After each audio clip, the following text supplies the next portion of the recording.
Hello दोस्तों, आज हम देखेंगे कि जीवाणुओं से उत्पन्न होने वाले कौन कौन से रोग हैं। जैसा आप जानते हैं, कुछ रोग होते हैं जीवाणुओं से होते हैं, कुछ होते हैं फंगस से होते हैं, कुछ होते हैं विषाणु से होते हैं।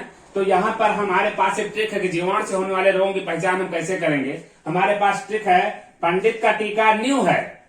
पंडित का टीका न्यू है। एक एक अच्छा से देखिए। यहाँ पा रहा है, पा से प्लेग, डी डा से डिप्थीरिया, ता से टाइफाइड, का से काली खांसी, टी से टिटनस, का से कुष्ठ रोग, न्यू से निमोनिया, हा से हैजा।